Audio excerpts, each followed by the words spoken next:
Now recognizes Mr. Ajit Sahi. 5 minutes for your summary. Honorable Chairman and Congressman Franks, thank you so much for inviting me here. I come from India, and as you've read my brief profile, much of the things that I have to say in my oral testimony, of course, has been covered by my co-panelist, Mr. Sifton. Two things are very important to know about the current status of human rights in India. One is, why is it happening?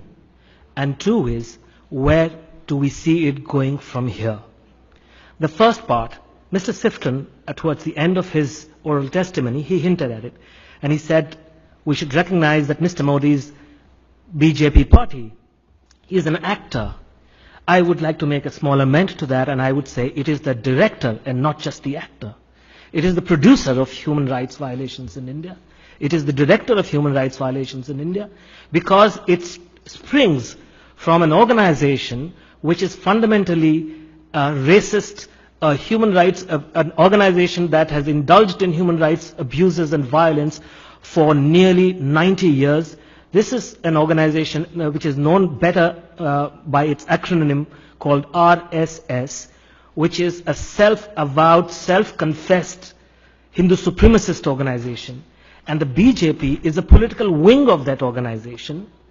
And Mr. Modi is not only the best known leader of that organization, he is also the Prime Minister of India, coming from the BJP, which is the political heir, the political wing of the RSS, which part of its documentation, part of its core principles is to turn India into a Hindu nation where non-Hindus, who are about 20% of India's population of 1.3 billion, the non-Hindus such as Muslims and Christians, as well as Sikhs, they do not have any rights, or they have far fewer civil and political rights than Hindus have. That is a stated goal of the RSS, and that is how it has been since 1925 when this organization was set up.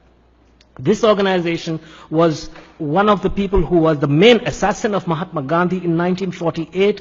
There has been lingering doubts about his involvement with this organization.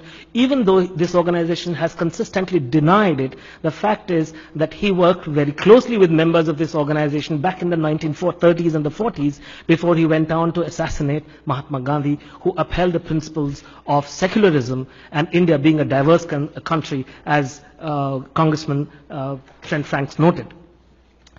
I want to talk about the fact that what has been happening with the rise of Mr. Modi's government is that the hate-filled and bigoted ideology of the RSS has become one of the big motivations behind the widespread human rights violations across India, especially since he became Prime Minister. So we need to understand why this is happening. It is not as if this is happening, this is being done externally by some other people.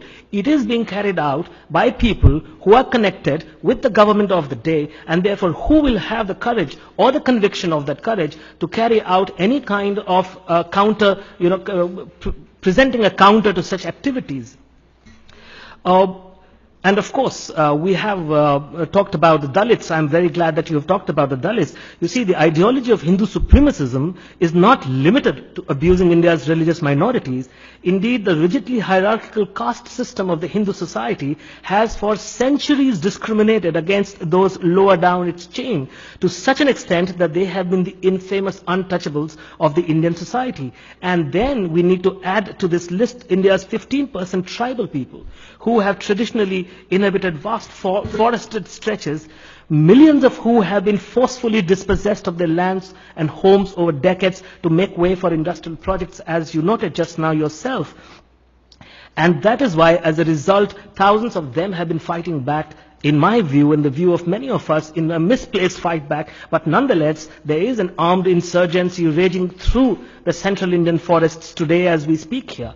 And as a result, what has happened is that paramilitaries are now the only government across much of central India where such insurgency has caught momentum in the last 15 years. And this has led inevitably to massive human rights abuses by local police and the paramilitaries, because they target innocent people, the innocent citizens of India, and put them in prisons on false charges and fabricated evidences. This is something, as you noted, Chairman, Honorable Chairman, I have covered in my journalism through the years.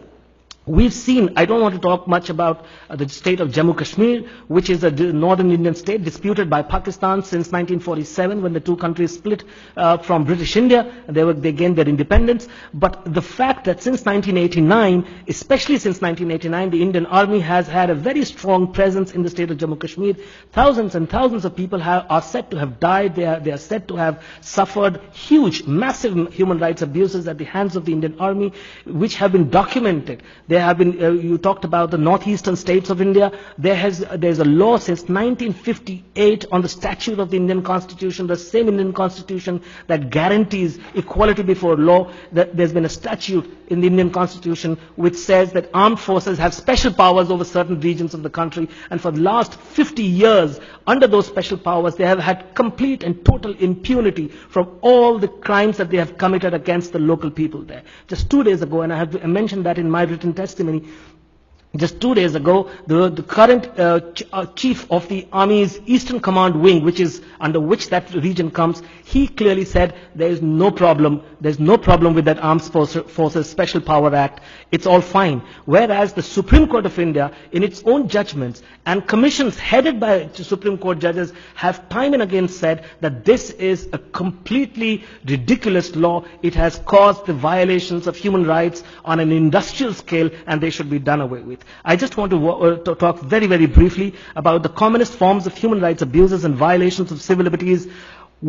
How do they manifest? One of the forms is extrajudicial killing. It might really come as a surprise to this commission that on an average 6 people a day are killed in extrajudicial manners in India, in prisons or in the custody of the police. More than 6 people a day, an average that has only increased over the last 15 to 20 years. When towards the turn of the century, this average used to be about 4 a day. And that is what has been increasing. Across India, well over 1,000 people die every year in the custody of police or in prison. Another way of putting them away has come to be known as quote-unquote encounter killing, whereby the police claim they shot the victim dead in self-defense after the latter had attacked them. Even this practice, the Supreme Court has come down very heavily against this. And we talked about, Congressman Trent Franks talked about the situation in Mr. Modi's Gujarat state where he was the chief minister. This practice of encounter killings was a real menace in that area, in that state, until the bunch of police officers who were responsible for the succession of such killings were caught, they were apprehended, they were accused. And I just want to complete now, just one last point I want to make, Congressman, is that a lot of innocent human beings, citizens of India, Muslims as well as Dalits and tribals, are accused falsely of terror cases, of sedition charges. They're put away in prison and they are freed. They are acquitted of those charges, but only after they have spent 10 or 20 or in some cases even 25 years in prison without once being bailed. So this is a very serious situation. I think it is important to know. The very last point, 1 year from now, I'm really worried that there are elections in India's largest state, a state known as Uttar Pradesh, which has about 200 million people as its population, 200 million. That's almost 2/3 the entire population of the United States. This is a state where there was major sectarian violence with very well documented involvement of the BJP's people back in 2013, just before Mr. Modi became Prime Minister. And there is a big fear that ahead of those state legislative elections, there might be attempts by such people to revive those kinds of hatred and bigotry and apprehend that there might be violence again in that state. Thank you. Thank you so much, sir.